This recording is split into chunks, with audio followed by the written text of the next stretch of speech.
Hey guys, welcome back to the channel. We're kind of working on the adventure bike today. Couple of small updates, nothing big, but I took the exhaust that was on my Swart Pylon and I put it on the adventure bike temporarily until the end caps are released for the stock muffler. I'll be running this guy. Sounds just like it did on the Swart Pylon, because now the Swart Pylon has the Competition Works slip-on it, so that's kind of a small update. What else did I do? Oh, I went through and I Loctited all these little acorn nuts that are on the bottom of these. On the forums there, one of the guys said that these come off if you don't do something with them, so I just went through and Loctited those. We're kind of getting ready for the wet season here. I do plan on riding the bike, commuting on it. So of course, you guys have seen this before. Locally, I sourced an Aero Stitch suit. They're made out of Gore-Tex and they've got armor in the back, elbows, shoulder, knees, all that good stuff. It's a one-piece mechanic style suit, and they're normally, $1,500 to $2,000 depending on what features you want. This one's fully loaded. Got it for 375 bucks. What else? Oh, you guys are complaining about, well, some of you were on the Facebook forum, about how the hard cases, the hard panniers or panniers or whatever you want to call them, how those make the bike unbalanced, and it's absolutely untrue. I have loaded these things to the hilt with gloves and clothing and anything I can think of, backpacks, and the bike rides just fine. I don't know what the big concern is. However, off-road, I could see the concern of these running into a tree branch and pulling the bike sideways and stuff like that. So, on that note, when we go out on future adventures, I normally don't run the hard cases. I just have a backpack mounted on the tail rack there. But if I wanted to carry more, there's a solution. And the solution is this. These are the Tusk Olympus panniers. They're the soft bags. I am going to show you here what it entails to run these.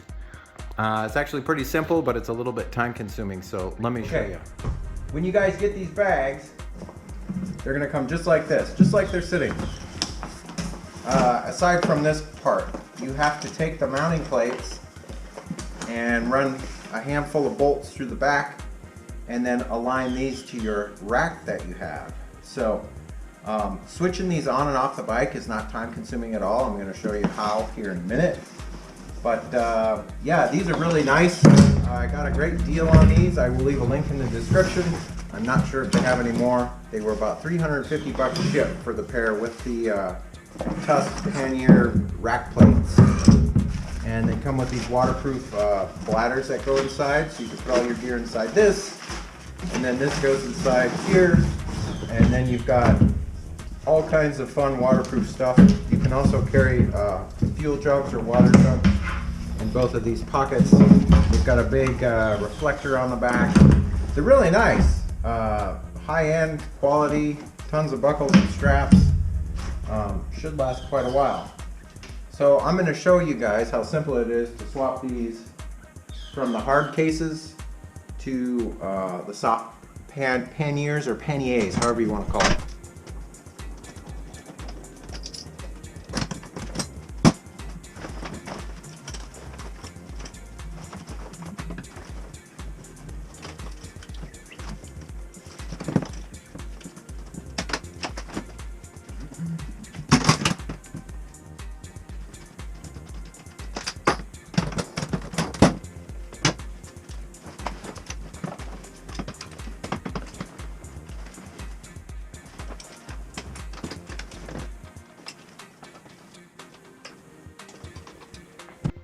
That's it, guys. That's how simple it is. Now, if you want, you can run these straps and buckles across the seat for added stability and support. It's not necessary when you're using the Tusk rack adapters because they're just solid the way they are. These straps are here are for compression. They wrap around and through the front loops of the bag right there to compress the load more. And what else can I tell you? That's it. It's super simple. These hard cases have it's basically a bolt with a handle on it to prevent people from just unhooking the box and walking away. If it's locked, obviously it's not the most secure situation, but it's a deterrent, a theft deterrent. But if you can get the lid off, then you can obviously take the box. It wouldn't be hard to get the lid off on these aluminum boxes, but that's besides the point. But yeah, that's pretty much all there is to it. I mean, nothing super spectacular or difficult about it. Obviously, the bike won't ride as wide with the bags on it. If you fully load the bags, they'll act as like a cushion if the bike falls. There's kind of a benefit to doing it.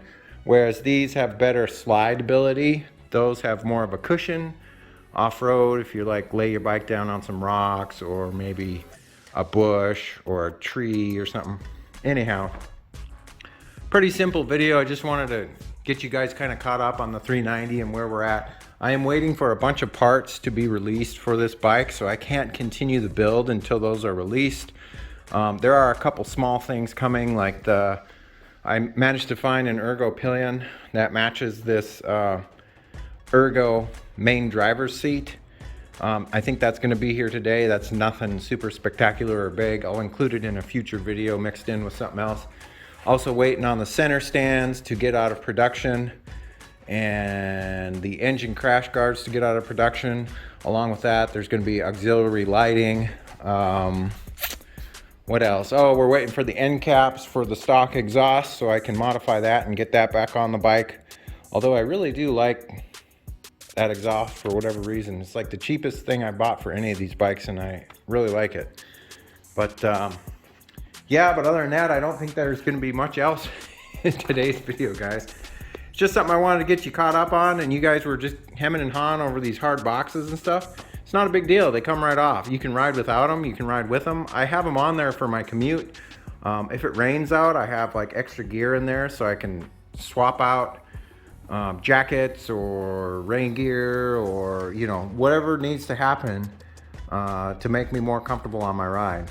And by the way, absolutely love the 14 tooth gear on the front there.